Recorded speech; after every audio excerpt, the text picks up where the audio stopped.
नमस्कार साथियों, TNC bullet series में आपका हार्दिक स्वागत और अभिनंदन है। दोस्तों, जैसा कि आपको पता है कि टीएनसी बुलेट सीरीज के माध्यम से रोज सुबह 7 बजे हम एक इम्पोर्टेंट टॉपिक जो है वो डिस्कशन करते हैं। उस टॉपिक से रिलेटेड जो भी हमारे पास में डाउट होते हैं उनको हम क्लियर करते हैं। साथ के साथ ये भी एश्योर करते हैं कि उस टॉपिक से हमारे पास में एग्जाम में किस तरीके का जो है वो क्वेश्चन आ सकता है, उन सब के ऊपर जो है वो हमारी चर्चा होती है। टीएनसी बुलेट सीरीज की शुरुआत जो है वो हमने 1 जनवरी 2025 से शुरू की थी और 1 जनवरी 2025 को मैंने आपसे वादा किया था कि रोज सुबह 7 बजे मैं एक इम्पोर्टेंट टॉपिक आपके सामने फ्री ऑफ कॉस्ट यूट्यूब के ऊपर लेके आएंगे। बहुत सारे ऐसे बच्चे जो कि अभी सिर्फ और सिर्फ एग्जामिनेशन की तैयारी करने के लिए एंट्री हुए हैं या उनका जो है वो बेस क्लियर नहीं है या बार बार एग्जाम देने के बाद में भी वो असफल हो जाते हैं, उसका बेसिक रीजन होता है कि उनके कंसेप्ट जो है वो क्लियर नहीं है। तो उन सबको ध्यान में रखते हुए जो है वो हमने बुलेट सीरीज की शुरुआत की थी। ऐसी चीज़ों के लिए जो है वो बहुत सारे कोचिंग वाले चार्ज करते हैं, लेकिन ये चीज़ें हमने सिर्फ और सिर्फ जो है वो आपके लिए फ्री रखी है, क्योंकि दोस्तों जरूरी नहीं है कि हर बच्चा जो है वो कोचिंग को अफोर्ड कर सके या फिर जो है वो ऐसी सुटेबल जो है वो कोचिंग उसके आसपास नहीं मिल पाती है। तो ये सारी चीजें हमने आपके लिए जो है वो फ्री ऑफ कॉस्ट रखी है। फ्री ऑफ कॉस्ट रखी है, इसमें ये चीजें बिल्कुल भी नहीं है कि हमने क्वालिटी से कोई कॉम्प्रोमाइज किया है। जी नहीं दोस्तों, बिल्कुल सटीक और इम्पोर्टेंट टॉपिक, एग्जाम में आने वाली चीजें और किस तरीके से हम उसको क्लियर कर सकते हैं टॉपिक को, उन सबको हमने यहाँ पे जो है वो लिया था। तो दोस्तों, मैंने वादा किया था कि रोज सुबह 7 बजे हम फ्री ऑफ कॉस्ट एक टॉपिक जो है वो हम डिस्कशन करेंगे। अब तक हमारे पास में दोस्तों लगभग 250 से ज़्यादा जो है वो टॉपिक हो चुके हैं और पूरे 365 टॉपिक करने का हमने जो है वो वादा किया था। सीढ़ी दर सीढ़ी हम उस चीज़ पे जा रहे हैं और बहुत ही जल्दी जो है वो उस माइलस्टोन को भी जो हम अचीव कर लेंगे। कहते हैं ना कि करत करत अभ्यास के जड़ुमती होत सुजान है, रस्सी आवत जावत है, सील पड़त निशान। रोज अगर स्टेप बाय स्टेप आप आगे काम करोगे तो आपको सक्सेस जो है वो जरूर मिलेगी। तो इसी कड़ी में आज हमारे पास में आएगा topic that is called ADHD। ADHD के बारे में जो है वो हमारे पास में क्वेश्चन आंसर की बात करें तो बहुत सारे क्वेश्चन जो है वो इससे रिलेटेड निकल के आते हैं। जैसे ADHD जो है वो किन में क्या होता है, खास तौर से कम 5-6 एग्जाम में तो इसकी फुल फॉर्म ही पूछ लिया है। ठीक है, सिर्फ ADHD की फुल फॉर्म पूछ ली है। तो दोस्तों पूरा टॉपिक तो छोड़ो, अगर आपने इसकी फुल फॉर्म देख लिया या इसका जो है वो आपने एब्रिविएशन का कंप्लीट की, ये होता क्या चीज है, अगर वो चीज देख ली तो ही आपका क्वेश्चन जो है वो सही हो जाएगा। तो इसके इंट्रोडक्शन से लेके डेफिनेशन, क्या क्या चीजें होती है, किस तरीके से किन में देखने को मिलता है, क्या क्या कॉम्प्लिकेशन आ सकती है। इसमें दोनों टाइप के क्वेश्चन आते हैं, डायरेक्ट क्वेश्चन भी आते हैं और अप्लाइड क्वेश्चन भी आते हैं।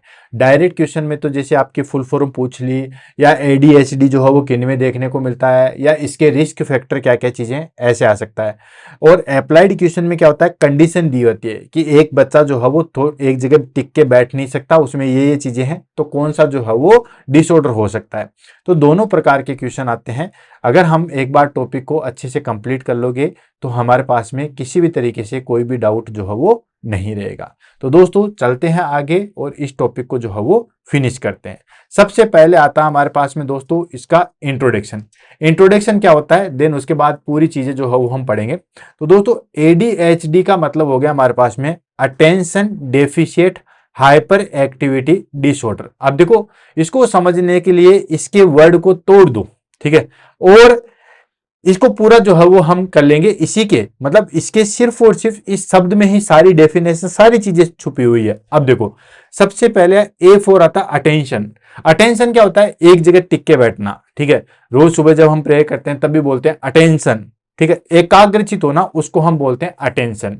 तो अटेंशन डेफिशिएट, डेफिशिएट का मतलब क्या हो गया दोस्तों, कमी। ठीक है, तो इसमें अटेंशन डेफिशिएट होता है। Attention deficit in the sense कि ये जो है वो हम अटेंशन नहीं कर पाते, एक जगह टिक के नहीं बैठ पाते। अब एक जगह टिक के कौन नहीं बैठ पाता, एक एडल्ट पर्सन है, उसको तो सारी चीज समझ है, तो वो तो आराम से बैठ जाएगा। आप किसी बड़े आदमी को कहोगे, अगर ये प्रॉब्लम भी रहेगी तो भी वो उसको कोप अप कर लेगा। क्यों? क्योंकि उसमें वो समझ है। लेकिन कुछ कुछ बच्चे आपने देखे होंगे कि उनको कितना भी समझा दो वो एक जगह टिकेंगे नहीं, इसको तोड़ा उसको फोड़ा, वहां कूदे वहां फेंके, किसी के ऊपर चढ़ गए, क्या चीज कर ली, ऐसे देखे ना। कहते हैं ना कि ये बच्चा तो बड़ा ही शैतानी वाला है, या ये तो टिक के बैठ ही नहीं सकता, ठीक है, इसके अंदर तो पता नहीं क्या क्या प्रॉब्लम्स है, लोग बहुत सारी चीजें बताते हैं उसके बारे में। तो वो हो गया अटेंशन डेफिशिएट, यानी कि एक जगह टिक के बैठने की कैपेसिटी उसके अंदर जो है वो नहीं है। Attention deficit hyper activity, hyper activity वही, ठीक है, चंचलाती रहेगी, कोई ना कोई चीजें तोड़ना फोड़ना करना, ये सब चीजें रहेगी। तो attention deficit hyper activity disorder, यानी कि अगर ऐसी कोई कंडीशन है, ठीक है, ऐसा कोई डिसऑर्डर है जिसके अंदर क्या होगा कि क्लाइंट, ठीक है, पहले मैं क्लाइंट ही बोलूंगा, हालांकि ये बेसिकली बच्चों में प्रेजेंट होता है, क्यों होता है वो सब चीजें हमारे पास में आएगी, कि ऐसे क्लाइंट जो एक जगह चुपचाप जो है वो शांति के साथ नहीं बैठ सकते, एनी टाइम कुछ ना कुछ जो है वो शैतानी करते रहेंगे, उसको हम बोलते हैं attention deficit hyper activity disorder. जैसे मैं आपको फॉर एग्जांपल बताऊं दोस्तों, एक बहुत अच्छा एग्जांपल है, और एक डिसऑर्डर का जो है वो किस तरीके से एडवांटेज लिया जा सकता है उसको हम लेंगे। आपने माइकल क्लेप्स सुना होगा, ठीक है, एक तैराक है, ठीक है, माइकल क्लेप्स फ्लेप्स जो भी है, ठीक है, तो वो एक तैराक है, उनको प्रॉब्लम थी एडीएचडी की, अटेंशन डेफिशिएट हाइपर एक्टिविटी की जो प्रॉब्लम थी, यानी कि वो एक जगह टिक के नहीं बैठ सकता। ऐसे बच्चों में एनर्जी लेवल बहुत पीक पे होता है, इतना पीक पे होता है कि लगता है कि एनी टाइम 24 घंटे इनकी बैटरी चार्ज ही रहती है। तो वो प्रॉब्लम से सफर कर रहा था, तो उसकी मदर जो है वो उसको लेके गई साइकेट्रिक के पास में एंड अपने पास में पीडियाट्रिशियन के पास में। तो फाइंड आउट हुआ कि इसको एडीएचडी की जो है वो प्रॉब्लम है, अटेंशन डेफिशिएट हाइपर एक्टिविटी की प्रॉब्लम है। अब उसके लिए क्या करें, ऐसे बच्चों को डांटोगे तो बुरा मान जाएंगे, बल्कि आप ही के जो है वो दुश्मन बन जाएंगे। तो उसके मदर को ये बोला गया कि आप उसको ऐसी एक्टिविटी में लगाओ जहां पे ज्यादा एनर्जी कंज्यूम होती है, उसमें लगाओ। तो दोस्तों जो बच्चे एडीएचडी से सफर कर रहे हैं ना, उनको ऐसी जगह पे लगाना चाहिए ताकि ज्यादा से ज्यादा एनर्जी जो है वो कंज्यूम हो सके। उनकी एनर्जी कंज्यूम हो जाएगी तो वो ऑटोमेटिकली जो है वो ठीक रहेंगे। तो उसकी मदर ने जो है वो उसको स्विमिंग चालू करवा दी, ठीक है, स्विमिंग चालू करवा दी, तो ज्यादा से ज्यादा एनर्जी, वो बार बार स्विमिंग करता, और स्विमिंग करते करते उसने कितने गोल्ड मेडल जीते हैं वो चीजें आपको पता है दोस्तों, उसमें बताने की कोई भी जरूरत नहीं है। तो वो होता है attention deficit hyper activity disorder. तो देख लेते हैं, ADHD is a neuro developmental disorder. तो दोस्तों ये क्या है, न्यूरो डेवलपमेंटल डिसऑर्डर है, यानी कि इसके अंदर जो हमारे पास में न्यूरोट्रांसमीटर है उसका इंबैलेंस होता है। न्यूरोट्रांसमीटर जो है वो एक्सेसिव तरीके से जो है वो ट्रिगर होंगे। तो ADHD is the neurodevelopmental disorder characterized by inattention, hyperactivity and impulsivity that interference with the functioning and development। यानी कि ADHD जो है वो एक न्यूरो डेवलपमेंट डिसऑर्डर है, ठीक है, न्यूरो डेवलपमेंट आपको समझ में आ गया, न्यूरो ट्रांसमीटर से रिलेटेड है। तो ADHD जो है वो एक न्यूरो डेवलपमेंटल डिसऑर्डर है जो कि कैरेक्टराइज बाय होता है इनअटेंशन, मतलब अटेंशन में वो नहीं रह सकता, हाइपर एक्टिविटी, कुछ ना कुछ एक्टिविटी वो करेगा ही करेगा, और impulsivity that interference with the functioning and development, जिसकी वजह से उसका डेवलपमेंट भी जो है वो इंटरफेयर होगा, और उसके जो कार्य करने की कैपेसिटी है वो भी जो है वो हमारे पास में इंटरफेयर होगी, ठीक है, इंटरप्ट होगी। तो उसकी फंक्शनिंग एंड डेवलपमेंट दोनों के दोनों जो है वो इंपेयरमेंट होंगे। देन उसके बाद it is most commonly diagnosed in childhood. ध्यान रखना, काफी बार एग्जाम में पूछा गया है कि ये बेसिकली जो है वो किसके अंदर डायग्नोस होता है, चाइल्डहुड के अंदर जो है वो डायग्नोज देखा जाता है, ठीक है। चाइल्डहुड की जो कंडीशन आती है उसमें देखा जाएगा, 6 से 12 साल की कंडीशन में जो है वो ज्यादा देखने को मिलता है, बट सिम्टम्स में be persistent in the adolescent and adulthood, ठीक है, लेकिन सिम्टम्स फिर भी जो है वो एडोलसेंट एंड एडल्टहुड में जो है वो देखने को मिलते हैं। ये हो गया हमारे पास में ADHD, क्लियर है। देन उसके बाद आता हमारे पास में that is called ICD and DSM, ठीक है, ICD 11 एंड DSM 5 के अंदर जो है उसको क्लासिफाई किया गया। ICD international classification of disease that is called, इसके अंदर 11 के अंदर, और कोड आ गया इसका 6A05, इसका जो है वो कोड है, यानी कि ADHD को जो है वो इंटरनेशनल क्लासिफिकेशन ऑफ डिजीज 11 के अंदर जो है वो रखा गया है, और इसका कोड है 6A05, ठीक है। एंड DSM 5 के अंदर जो है इसको रिकॉग्नाइज किया था। DSM आपको पता है diagnostic and statistical management of psychiatric illness, तो उसके अंदर जो है वो आपने देखा था। तो DSM 5 के अंदर जो है उसको 3 रिप्रेजेंटेशन जो है वो इंक्लूड की गई थी। क्या क्या चीजें थी, पहली थी प्रीडोमिनेंटली इन अटेंशन टाइप, यानी कि इनके अंदर जो है वो अटेंशन की कैपेसिटी नहीं होती है, वो डोमिनेंट होता है, ठीक है, अटेंशन वो रह ही नहीं सकते, चुपचाप वो बैठ ही नहीं सकते। And predominantly hyper activity impulsive type, ठीक है। प्रीडोमिनेटली हाइपर इंटेंसिव का मतलब हो गया कि वो हमेशा जो है वो एक्टिव टाइप से रहेंगे, एंड दोनों चीज रहेगी, अटेंशन भी जीरो रहेगा और हाइपर एक्टिविटी दोनों रहेगी। ये जो है वो क्लासिफिकेशन किया गया हमारे पास में DSM-5 के अंदर।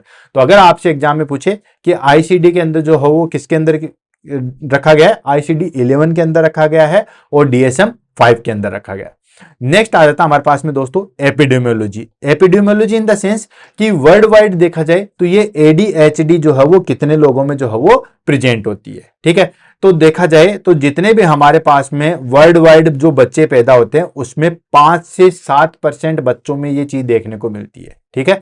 यानी कि जैसे मान लो 100 डिलीवरी हुई है तो उसमें देखा जाए तो 5 से 7 लोगों में ये ADHD की जो है वो हम देखते हैं, ये चीजें जो है वो सिंड्रोम प्रेजेंट होता है। एंड यह भी ध्यान रखना, boys are diagnosed more than the girls, ठीक है। गर्ल्स के कंपैरिजन में बॉयज में ये ज्यादा देखने को मिलता है। तो ये तो चीज आप नोट करके रख लो कि जो भी डिजीज है वो बेसिकली जिसमें भी हम देखते हैं कि ये मेल में ज्यादा प्रेजेंट होती है, ये मेल में ज्यादा प्रेजेंट होती है। बस अभी थोड़े दिन पहले हमारे पास में 3-4 दिन पहले एक डिजीज आई थी, दैट इज कॉल्ड कोलीलिथाइसिस, वो फीमेल में प्रेजेंट हुई थी और उसको मुझे पढ़ाने में बड़ा अच्छा लगा था कि पहली बार कोई एक आधी डिजीज आई है जो कि फीमेल्स में ज्यादा देखने को मिलती है, ठीक है। तो बॉयज में जो है वो ज्यादा देखने को मिलती है और रेशा जस्ट अपोजिट होता है 2:1, ठीक है। जैसे मान लो 100 बच्चे जो है वो हमारे पास में डायग्नोस हैं तो 100 बच्चों के अंदर 33% सिर्फ जो है वो फीमेल रहेगी, बाकी देखा जाए तो 66% जो है वो मेल में ये चीज देखने को मिलेगी।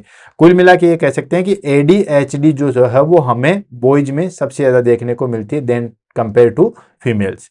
Then symptoms typically appear by age 12, ठीक है। यानी कि और सिम्टम्स भी कब देखते हैं दोस्तों, जब हमारे पास में 12 ईयर की एज हो जाती है तब। क्यों? क्योंकि उससे पहले तो बच्चा शैतानी करता है तो वो अच्छा लगता है, कुछ भी करता है तो अच्छा लगता है, लेकिन उसके बाद जब पता चलेगा कि बच्चे को उम्र अब तो समझदार हो गई है फिर भी वो ऐसी चीजें कर रहा है तो फिर हम उसको जो है वो डायग्नोज करते हैं। ये हो गया एपिडेमियोलॉजी। नेक्स्ट आ जाता है हमारे पास में ईटियोलॉजी, या हम कह सकते हैं कोजेज ऑफ ADHD, ठीक है। ईटियोलॉजी या कोजेज क्या क्या है ADHD के, तो सबसे पहले हम डिस्कस करेंगे बायोलॉजिकल कोजेज के बारे में। बायोलॉजिकल कोजेज में आ गया सबसे पहले जेनेटिकल प्रीडिस्पोज।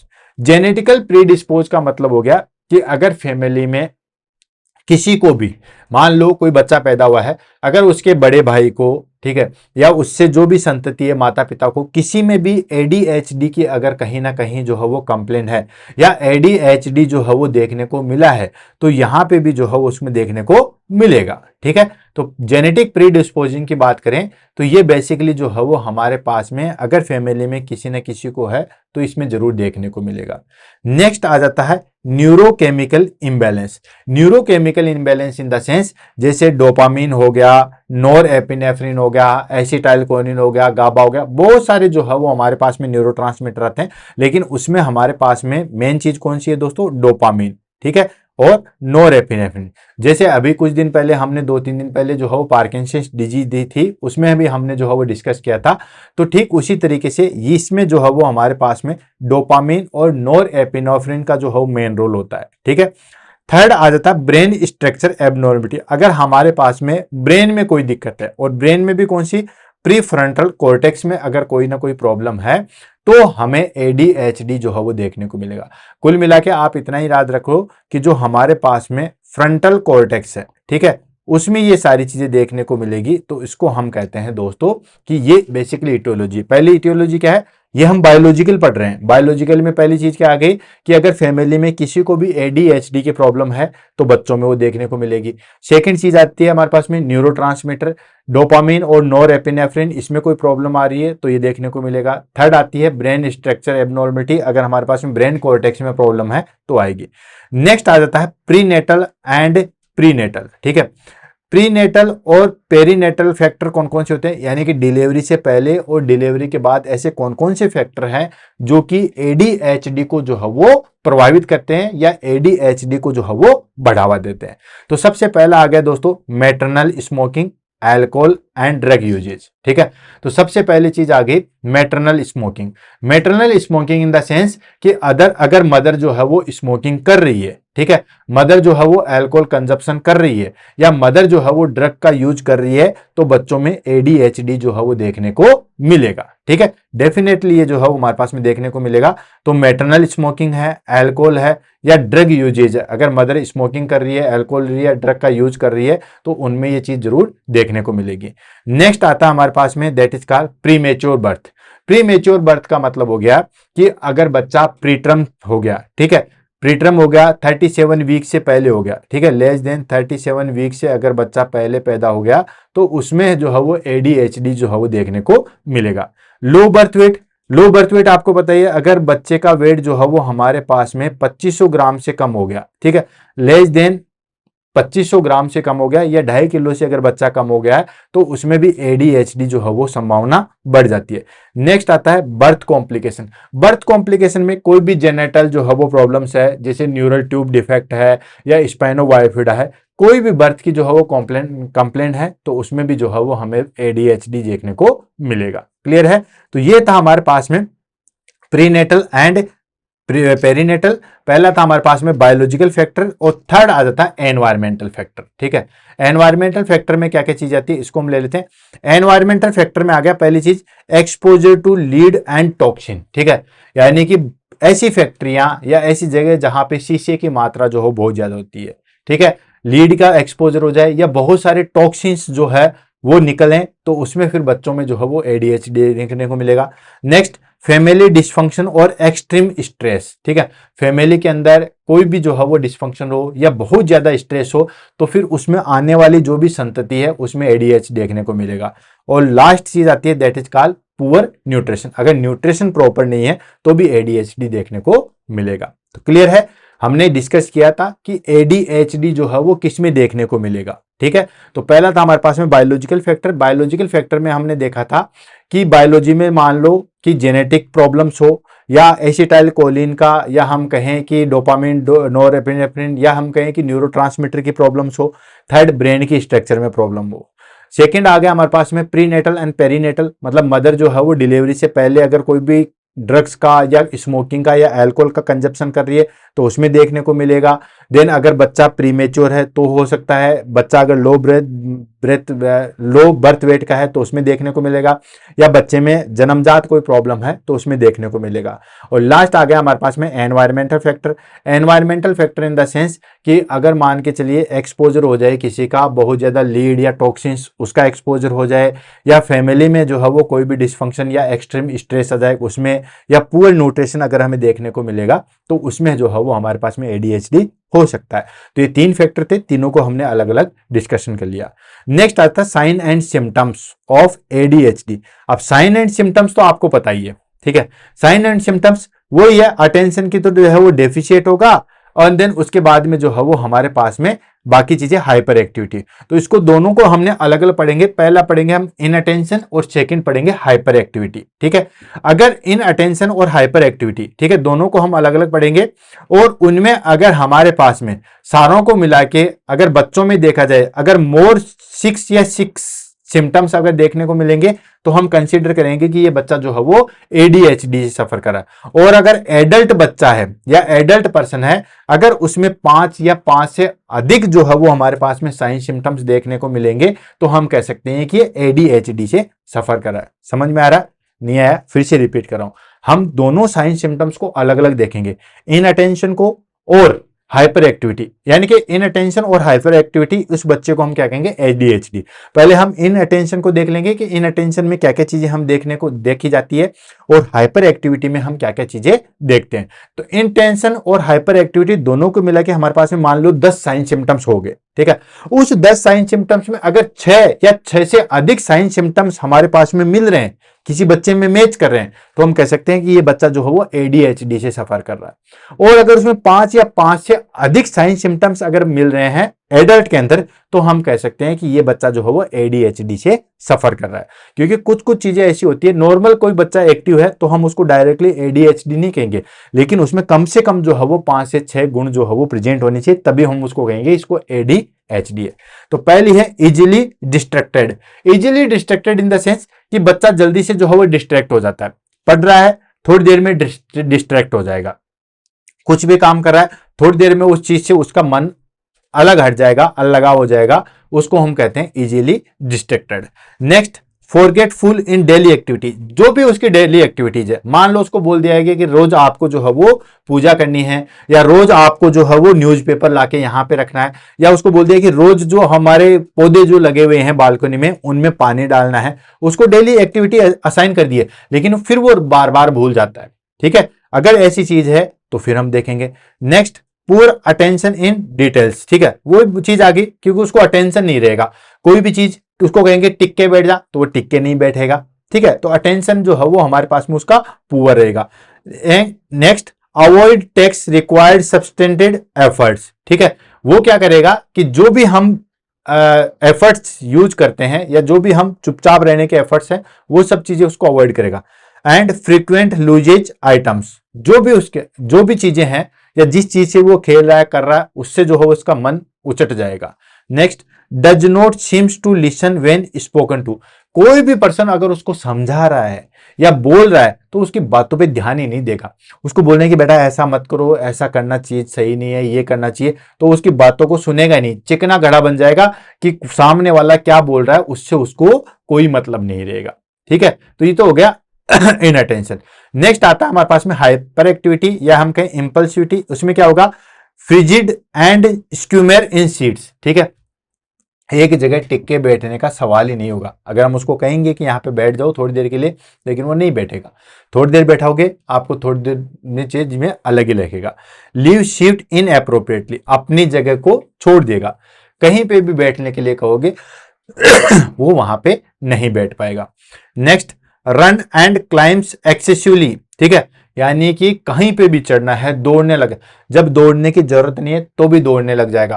हॉल से बेडरूम में जा रहा है या बेडरूम से दूसरे बेडरूम में जा रहा है तो भी दौड़ के जाएगा, मतलब जहां पे दौड़ने की जरूरत नहीं है फिर भी वो दौड़ के ही काम करेगा, वो होगा। क्लाइम्स एक्सेसिवली, बार बार सीढ़ियों से ऊपर नीचे जा रहा है। नेक्स्ट, टॉक एक्सेसिवली, बहुत ज्यादा बातें करेगा। ठीक है, बिन तुक्के की बातें करेगा, बोलने लग जाएगा तो रुकेगा ही नहीं। ठीक है, नेक्स्ट आता है इंटरप्ट्स अदर्स, दूसरों को जो है वो इंटरप्ट करेगा। दूसरा पर्सन अगर कोई टीवी देख रहा है या तसल्ली के साथ न्यूज़पेपर पढ़ रहा है या स्टडी कर रहा है तो उसको डिस्ट्रैक्ट करेगा, इंटरप्ट करेगा, चिल्ला के, शोर मचा के, भाग के, कूद फांद के उसको करेगा। Next, difficulty waiting for your turn, अगर उसको कहे कि थोड़ी देर बाद तेरा नंबर आएगा तू खाना खा लेना तो उसका भी वेट नहीं कर सकता। ठीक है, उसको अगर वेटिंग के नाम से ही चिढ़ हो जाएगी, वो किसी भी चीज का वेट नहीं कर सकता, न खाने के लिए वेट कर सकता है, न वो खेलने के लिए वेट कर सकता है, किसी भी चीज के लिए नहीं करेगा। वेट तो उसको जो है वो बिल्कुल खराब वर्ड लगेगा।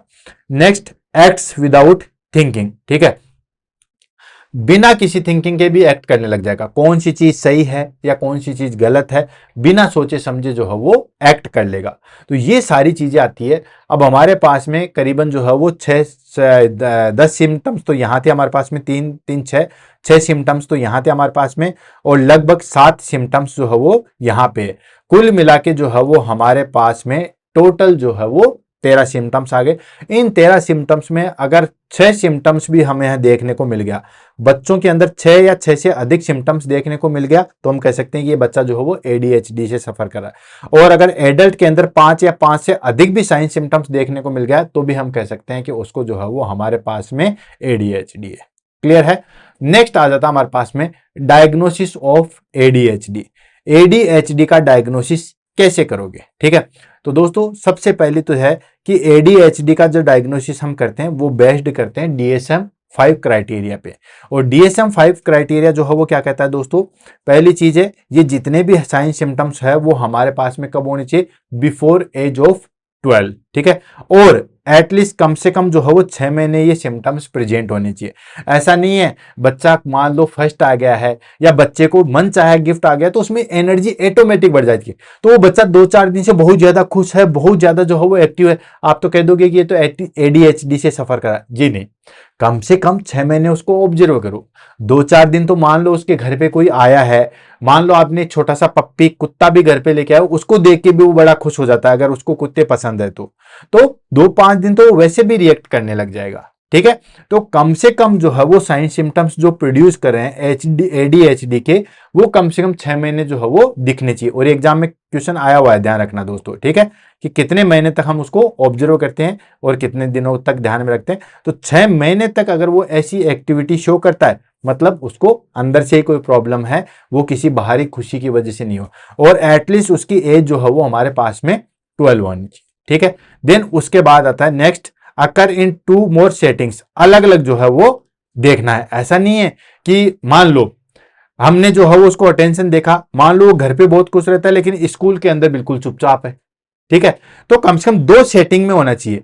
एक सेटिंग में तो कहीं भी हो जाए, जैसे मान लो आप उसको ननियाल लेके गए हो जहां पे बहुत सारे बच्चे हैं, तो वो बहुत ज्यादा एक्टिव हो जाएगा। तो आप 10 दिन रुकोगे, 10 दिन उसके अंदर एनर्जी कूट कूट के भरी हुई है, तो हम एक सेटिंग पे नहीं करेंगे। अगर वो घर पे भी ऐसा ही शो कर रहा है, अगर स्कूल में भी ऐसा शो कर रहा है, या कहीं पे भी हम गए हैं तो वहां पे सेम चीजें शो कर रहा है, तो ही हम उसको कह सकते हैं कि इसको ADHD है। एक मान लो किसी बच्चे को स्कूल में बहुत मजा आ रहा है, ठीक है, खेलने कूदने की बहुत सारी चीजें हैं, ऐसा नहीं है सब बच्चे ही स्कूल से नहीं डरते हैं।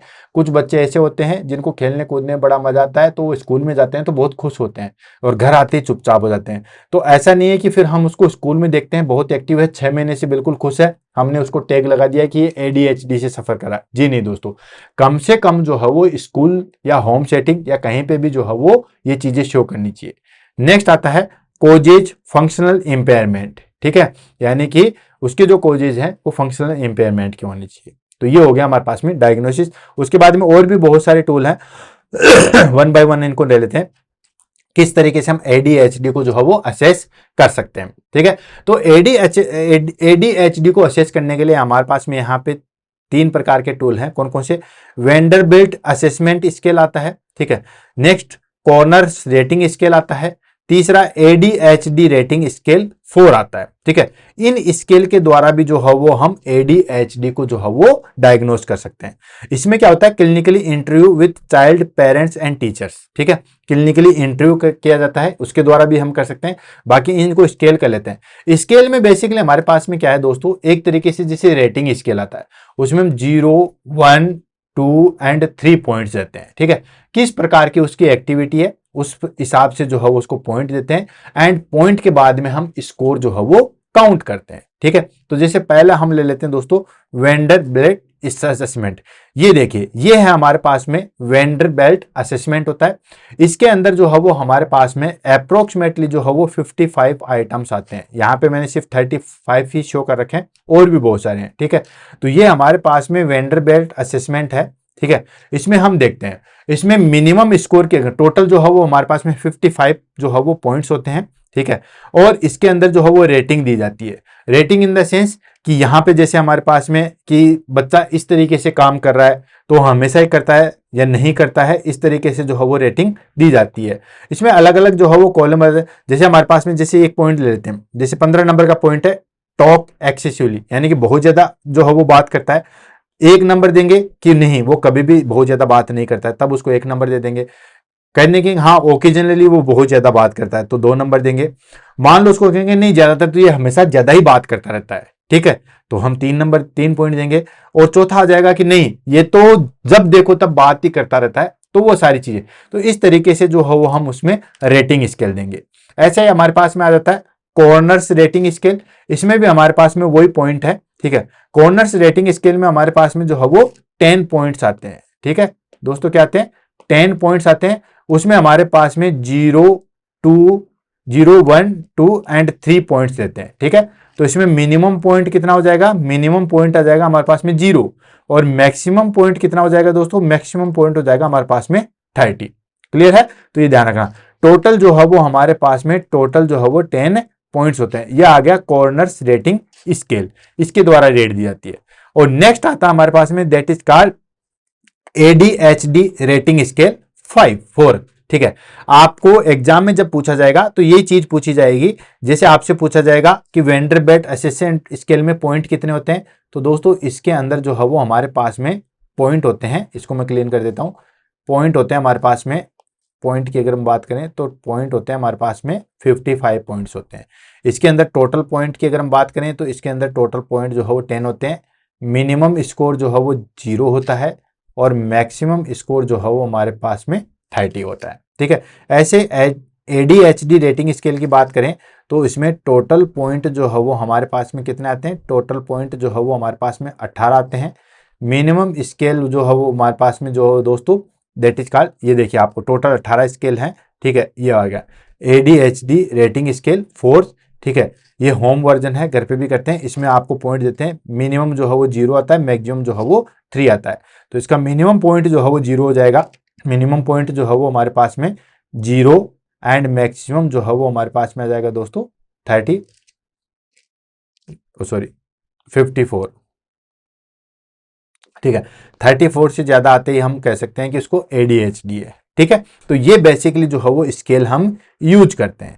ठीक है, इस तरीके से सारी स्केल को हम जो है वो यूज करते हैं। और आपको सिर्फ और सिर्फ जो है, आपको ये भी नहीं पूछा जाएगा एग्जाम में कि कितने पे आप इसको ADHD कंसीडर करोगे जी नहीं दोस्तों, आपको total point, minimum point and maximum point, यहाँ पे मिनिमम पॉइंट जो है वो हमारे पास में 55 है, क्योंकि यहाँ पे 0 नहीं है।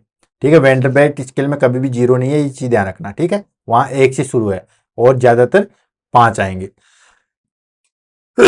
सॉरी। मैक्सिमम स्केल जो है वो हमारे पास में आ जाएगा 220। ठीक, ये आ गया, तीनों स्केल आ गए। ठीक है, Vanderbilt assessment scale, corners rating scale and ADHD rating scale.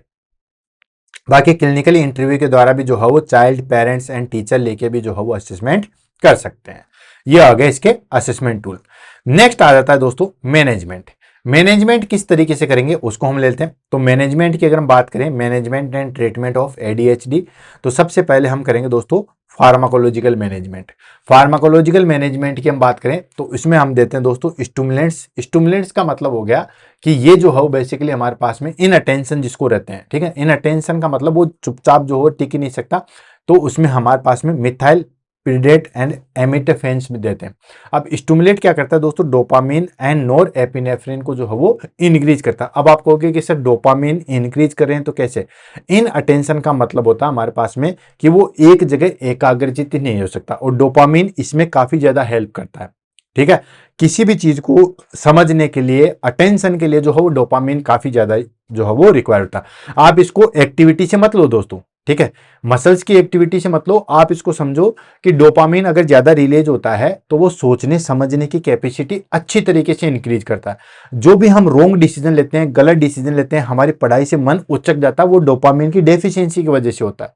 Dopamine अगर अच्छे तरीके से रिलीज होगा तो वो अच्छे बुरे की सबकी जो है वो हमें पहचान करेगा। तो वो आता है हमारे पास में स्टिमुलेंट्स। ठीक है, जैसे इंक्रीज डोपामिन एंड नॉरएपिनेफ्रिन को जो है वो इंक्रीज करता है।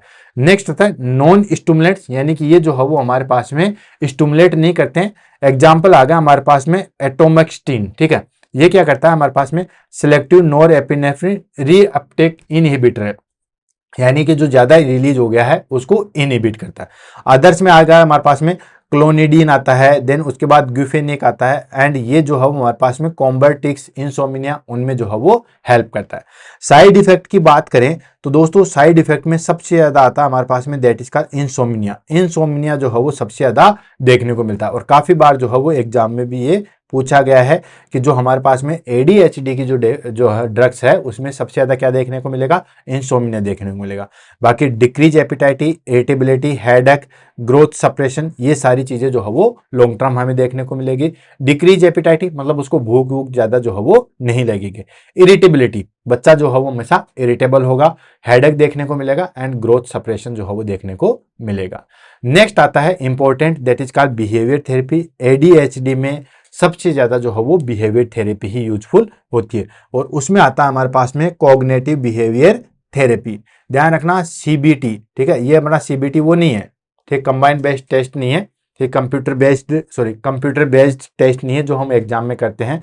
ये आता है कॉग्निटिव बिहेवियर थेरेपी होती है, जो कि सबसे ज़्यादा जो है वो इफेक्टिव होती है। इसमें हम पेरेंट मैनेजमेंट ट्रेनिंग भी हम करते हैं, देन पॉजिटिव री-इन्फोर्समेंट भी करते हैं, एंड 2 टाइम्स टेक्निक भी यूज करते हैं, एंड सोशल स्किल ट्रेनिंग भी जो है वो हम करते हैं। ठीक है, तो कॉग्निटिव बिहेवियर थेरेपी होती है जिसमें हम parent management training, positive reinforcement, time out techniques and social skill training, ये सारी चीजें जो है वो हम करते हैं। नेक्स्ट आ गया एजुकेशनल इंटरवेंशन। एजुकेशनल इंटरवेंशन में हम क्या करेंगे, इसमें आता है इंडिविजुअल एजुकेशनल प्लान, यानी कि जो पर्सन ADHD से सफर कर रहा है उसके लिए अलग से जो है वो हम एजुकेशनल प्लान जो है वो देते हैं। देन क्लासरूम अकोमोडेशन, उसी हिसाब से उसका जो है वो classroom accommodation and preferential setting, extra time to for talks and break between activity. ठीक है, वो सारी चीजें उसके अनुसार जो है वो ढाली जाती है। ठीक है, उसी तरीके का क्लास अकोमोडेशन होना चाहिए, और उसको एक्स्ट्रा टाइम देते हैं बात करने के लिए, क्योंकि उसको तो ज्यादा बात करनी होती है। तो एक बार उससे जो भी जितनी भी बातें हैं, जो भी उसकी कैरी है, उन सब के लिए जो हम एक्स्ट्रा टाइमिंग देते हैं, और जो भी एक्टिविटी है उसके बीच में जो है वो ब्रेक दिया जाता है। तो ये हो गया हमारे पास में educational intervention. Life style and diet में हम क्या मॉडिफाई करेंगे, लाइफ स्टाइल में हम सबसे पहले उसको हेल्दी डाइट देंगे। ठीक है, and regular physical activity, healthy diet और रेगुलर फिजिकल एक्टिविटी जो है वो करेंगे। एडुकेट स्लीप सबसे ज्यादा इंपॉर्टेंट है, क्योंकि इंसोम्निया है, वैसे भी ड्रग्स ले रहे हैं, और अगर नहीं भी है तो उसको प्रॉपर जो है वो सोने के लिए देंगे। एंड स्ट्रक्चर्ड डेली रूटीन, जो भी उसका है उसको प्लान करेंगे, खाने का टाइम भी, खेलने का टाइम भी, पढ़ने का टाइम भी, सोने का टाइम भी, जो भी उसकी प्लान जो भी एक्टिविटी है उसको अच्छे तरीके से जो है वो प्लान रूप में रहेंगे। ठीक है, नेक्स्ट आ जाता है हमारे पास में नर्सिंग मैनेजमेंट। नर्सिंग मैनेजमेंट की अगर हम बात करें कि ADHD वाले के लिए नर्सिंग मैनेजमेंट क्या होगा, तो सबसे पहले हम असेसमेंट करेंगे। असेसमेंट हम क्या देखेंगे, सबसे पहले तो उस बच्चे का जो है वो बिहेवियर देखेंगे। ठीक है, कि उसका बिहेवियर जो है वो किस तरीके का है। Second, collect history from parents and teachers, teachers या पेरेंट्स से या घर वालों से जो है वो उसकी हिस्ट्री कलेक्ट करेंगे कि वो किस तरीके से एक्टिविटी करता है, और पेरेंट्स और टीचर ही दे सकते हैं, क्योंकि बच्चा या तो घर पे रहेगा या स्कूल में रहेगा। तो जो भी इंफॉर्मेशन हमारे पास में काम की है वो या तो पेरेंट्स देंगे या टीचर्स देंगे, तो उनसे जो है वो सारी हिस्ट्री जो है वो हम कलेक्ट करेंगे। नेक्स्ट आ जाता है इवैल्यूएट ग्रोथ एंड डेवलपमेंट, उसके ग्रोथ एंड डेवलपमेंट को जो है वो हम इवैल्यूएट करेंगे। ठीक है, तो ये हो गया हमारे पास में नर्सिंग मैनेजमेंट ऑफ ADHD। ये सब हम असेसमेंट करेंगे, पहले उसका बिहेवियर देखेंगे, देन उसकी हिस्ट्री कलेक्ट करेंगे, बच्चों से भी पेरेंट्स से भी और टीचर से भी उसकी हिस्ट्री कलेक्ट करेंगे। Next evaluate growth and development, उसका ग्रोथ एंड डेवलपमेंट को जो हम इवैल्यूएट करेंगे। नेक्स्ट आ जाता है हमारे पास में that is called nursing intervention. ठीक है, नर्सिंग इंटरवेंशन की अगर हम बात करें तो मेंटेन स्ट्रक्चर्ड एनवायरमेंटल। ठीक है, अब हम क्या क्या उसके इंप्लीमेंट करेंगे, तो उसके लिए जो है वो जो भी एनवायरमेंट है उसके खेलने कूदने सोने खाने पीने, उसको हम अच्छे तरीके से जो है वो प्लान करेंगे, मेंटेन करेंगे।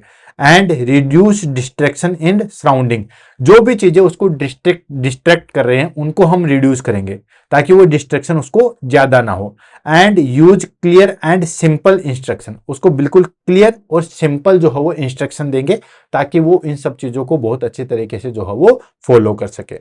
नेक्स्ट, प्रमोट फिजिकल एक्टिविटी, जो भी उसकी फिजिकल एक्टिविटी है उसको प्रमोट करेंगे। क्यों, क्योंकि उसकी एक्टिविटी उसकी एनर्जी को जो है वो सही तरीके से काम में लिया जा सके, तो जो भी फिजिकल एक्टिविटी है उसके लिए उसको प्रमोट करेंगे। Next, provide positive feedback and reward system. ठीक है, जो भी पॉजिटिव फीडबैक आएगा तो उसको हम सम्मान देंगे। ऐसे बच्चों में क्या होता है कि हर कोई इंसान डांटने लग जाता है। ठीक है सॉरी, कोई भी उसकी प्रॉब्लम नहीं समझता, हर कोई इंसान उसको डांटता है, जब भी वो शैतानी करता है डांटता है, तो वो बच्चा जो है वो ग्रिप में चला जाता है, टेंशन में चला जाता है।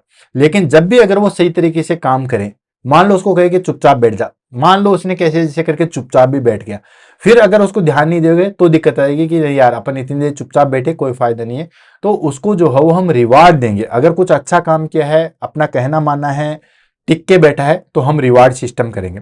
Next, educate parents care giver about condition and medication. ठीक है, बच्चे की कंडीशन कैसी है, क्या उसके अंदर हो रहा है, उसकी फिजिकल एक्टिविटी क्या मांग रही है, इन सब चीजों के बारे में जो है वो पेरेंट्स को एजुकेट करेंगे और प्रॉपर जो है वो मेडिकेशन उसको देंगे। Next, ensure medication compliance and monitor side effect. जो भी हम मेडिकेशन दे रहे हैं उसको मॉनिटर करेंगे और उसके जो भी साइड इफेक्ट है उनको जो है वो मॉनिटर किया जाएगा। नेक्स्ट आ जाता है हमारे पास में नर्सिंग डायग्नोसिस। नर्सिंग डायग्नोसिस की बात करें तो कौन कौन से नर्सिंग डायग्नोसिस हो सकते हैं? तो पहला आ गया risk for injury related to impulsive behaviour. Of course nursing diagnosis भी ऑलरेडी मैंने नंदा के अकॉर्डिंग जो है वो बुलेट सीरीज में करवा दिए हैं। नर्सिंग डायग्नोसिस के अंदर क्या क्या चीज़ें होनी चाहिए, किस तरीके से एक एप्रोप्रिएट नर्सिंग डायग्नोसिस बनता है, ये सब चीज़ें मैंने बुलेट सीरीज के अंदर करवा रखी है, आप देख सकते हो। ठीक है, नर्सिंग डायग्नोसिस में पहला आ जाएगा risk for injury related to impulsive behaviour, यानी कि उसके इंपल्सिव बिहेवियर के कारण जो भी इंजरी हो सकती है उसको हम जो है वो दोस्तों देखेंगे। नेक्स्ट आता है इंपेयर्ड सोशल इंटरेक्शन। ठीक है, क्योंकि बच्चा एडीएचडी से सफर कर रहा है तो उसका सोशल इंटरेक्शन जो है वो इंपेयर हो जाता है, तो उसको हम मेंटेन करने की कोशिश करेंगे। नेक्स्ट आता है इनफेक्टिव कोपिंग मैकेनिज्म। ऑफकोर्स बच्चा जो है वो एडीएचडी सफर कर रहा है, सारे दिन एक्टिविटी रहता है, तो इनफेक्टिव कोपिंग मैकेनिज्म होता है। एंड नॉलेज डेफिशिएट, पेरेंट्स का भी एज वेल एज चाइल्ड का है। चाइल्ड को, बच्चे को भी नहीं पता रहता है कि मेरे शरीर के अंदर जो है वो हो क्या रहा है, और पेरेंट्स को भी जो है वो पता नहीं रहता है कि क्या क्या चीज़ों की जो है वो दिक्कत आ रही है। तो ये सारी चीज़ें जो है वो हमें देखने को मिलेगी। नेक्स्ट आ जाता है हमारे पास में प्रोग्नोसिस। प्रोग्नोसिस की बात करें कि ऐसे बच्चे जो है वो किस तरीके से, कितना रिकवरी के चांसेस हैं, वो उन सब चीज़ों को लेते हैं। तो पहली चीज़ आती है many childrens improve by adolescent and early childhood. बहुत अच्छी बात है। और सबसे मेन चीज़ यही आ जाती है कि जितने भी हमारे पास में बच्चे होते हैं वो जैसे जैसे बढ़ेंगे, ठीक है, एडोलसेंट में जाएंगे या अर्ली चाइल्डहुड में जाएंगे, तो धीरे धीरे उनको एडीएचडी ऑटोमेटिकली जो है वो डिसअपेयर हो जाता है। तो ये बहुत ही अच्छी चीज़ है। मैक्सिमम जो बच्चे जो है वो वाकई में जो है वो ठीक हो जाते हैं। ठीक है, जैसे जैसे एज बढ़ेगी देन उनके अंदर एडीएचडी जो है वो डिसअपेयर होने लग जाएगा। Some may continue to experience symptoms into adulthood. कुछ जो है वो बच्चे एडल्टहुड में भी जो है वो एडीएचडी शो कर लेते हैं, उनको हम बोलते हैं एडल्ट एडीएचडी।